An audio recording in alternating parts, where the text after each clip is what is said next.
Okay, so here we are at Gamelab 2013, and a lot of young developers were looking forward to Tim Schafer's speech about inspiration and about telling stories. So, what have you told them? Well, I talked a lot about where ideas come from and about what art is, because I think a lot of people don't think of games as art, and I think it's important to think about them as art and think about yourselves as artists when you make them, because I think it's important to make that connection between people, and that's something that I think art does really, really well. That kind of deep connection that lets you know that people are, have a lot of the same things going on down deep, and I think games can do that in a really powerful way, but only if you really pull these ideas from deep within yourself and they're honest and true to yourself and not just something that you came up with in a committee or for marketing reasons or for anything like that. And what about right? When you don't get an idea, what do you have to do?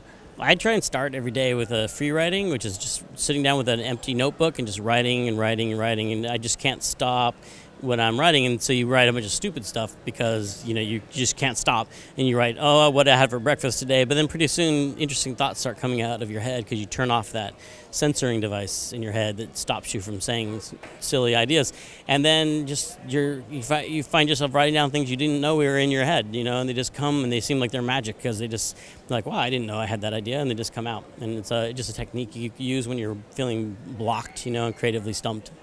Any anecdote you can recall right now on that? I mean, some example or on your games that you came up from nowhere.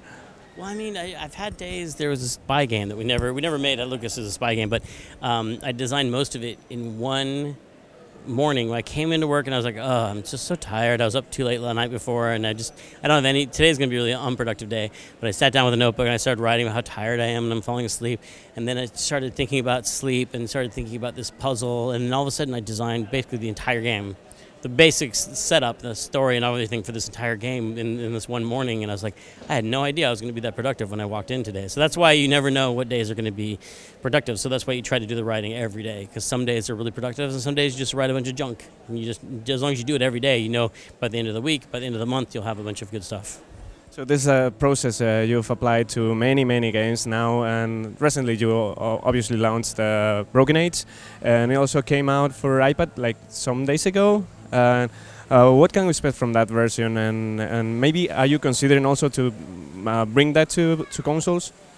We'd like to be everywhere. I mean, at Double Fine, we try and have our engine on all devices, so we want to bring the games to as many places as we can. And right now, we're just focusing on the PC, Mac, and Linux, the Ouya, and the iOS version. So the iPad version is really nice because it actually has a little bit extra art, because the aspect ratio is a little taller on those iPad screens, and so instead we didn't want to put black bars there, so we actually, since we knew we were going to be on that from the beginning, we always had the artist paint a little extra on every scene, so there's a little bit extra art on the iPad version, and it's a very natural interface, and I'm hoping people who've never played an adventure game before but have iPads will give it a shot, because it's very natural to just tap where you want to go and tap on things you want to interact with, and hopefully a very intuitive, natural place for it to be.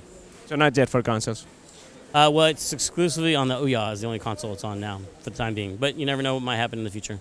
Okay, and the first one ended with a cliffhanger, the first chapter, and then we are looking forward to the next chapter. What can we expect from Act 2 regarding characters and story-wise, and what can we expect? I think now you've seen, well, I don't want to spoil in case you haven't played Act 1, but I think you're going to see the kids dealing with the repercussions. The first game was about them breaking out of their life cycles that they've been stuck in, and kind of prescribed, scripted lives that were set up for them by adults, and they broke out of those. And now they're going to deal with the ramifications of that and what it means, and they're going to be finding themselves stuck in unfamiliar situations and having to deal with that and solve puzzles to maybe change the world for good. Do you think with this game and other games like maybe Stick It to the Man or the recent... you like Man, I was playing Stick It to the Man. Yeah. You could. I mean, it's similar to some of your games. Yeah, I mean, I love games that go inside people's minds, the fantasy of like mind reading, and it has a really beautiful art style, and I love that kind of 2D, 2.5D kind of, because it looks a little fake. You know what I mean? I think that's kind of like a diorama you'd make when you were a kid.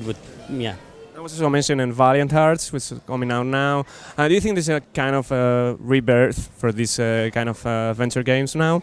I mean, definitely, we thought, people said they were dead for years, and we didn't make them. for a long time because they weren't, you couldn't find anyone who'd fund them. And then something like Kickstarter comes along and it lets the fans themselves fund it. So instead of someone deciding like, will I be able to make 30 times my investment on this game if I make an adventure game? It's the fans just saying, I want to play this game and I will give you some money to make it. And so the fans proved that there is a market for it and they would stand up for it. Related to that, 2 years ago, you were like kind of showing the risks about digital platforms in consoles, and that there were risks on PSN and Xbox Live, and when you wanted to apply a patch, it was expensive, and they were like controlling the thing too much. Do you think that's getting better now? I think that has gotten a lot better. I mean, that's one of the reasons I backed Ouya when it was on Kickstarter, was because the idea of an open console, the more open the better, and they were really the first ones to really put something out there that was like, had no barrier between the developer and the players. And I think since then a lot of console makers have learned that lesson, that it's important to support indies, and it's important to not put up barriers between them and the fans, and to let them do things like support their game with patches. And these things that work really well on the PC, like being able to update your games for free on Steam, and also could work in a console situation. And they've learned a lot. And I think the more exciting than any advancement in the hardware for this generation, I'm just more excited about the advancement in the business practices as far as letting indies self-publish and all that. And that takes us to Grim Fandango. This is the last one. Of course, I have to ask about Grim Fandango. That was really welcome news of the E3. What can you tell us about it? What kind of improvements are you considering, or what can you tell us?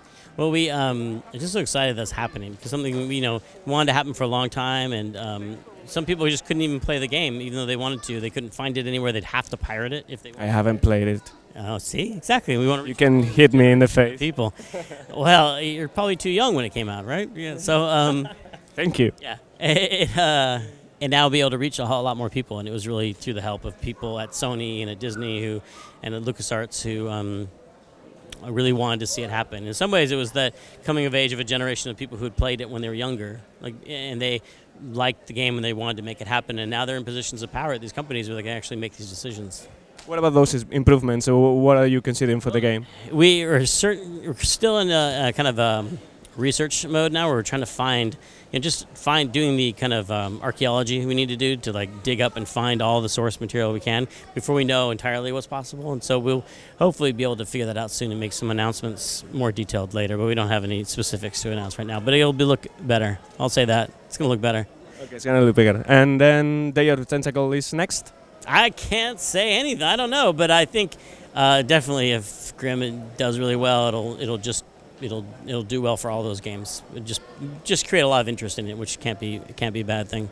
Okay, you were pretty thankful to Sony regarding Grim Fandango at E3 because of their support, right? Mm-hmm. Yeah, Sony, really. I keep thinking that ball's going to hit me in the back of the head. It's risky. It's exciting. It's exciting. The streets of Barcelona. You never. It's football, What's gonna? Oh, everyone just swept up in World Cup. We're at the World Cup, so we have to play on the streets to get better. World Cup injury. Yeah. What was the question? Yeah, well, you were thankful to Sony. Yeah, we had a lot of help from people there and people at Disney, and just everyone had to come together, and Double Fine and LucasArts, everyone had to kind of work together. It's funny, you wouldn't, there's just a lot of parts in motion, a lot of really big companies that have to, it's amazing that it happened. It's like a miracle that it happened, because all those companies involved have a lot of other things to worry about, so the fact that they came together because they just felt it was the right thing to do for gamers, it means a lot. Nice. Thank you very much for your time. Thank you. Thanks for having me. And now soccer ball in the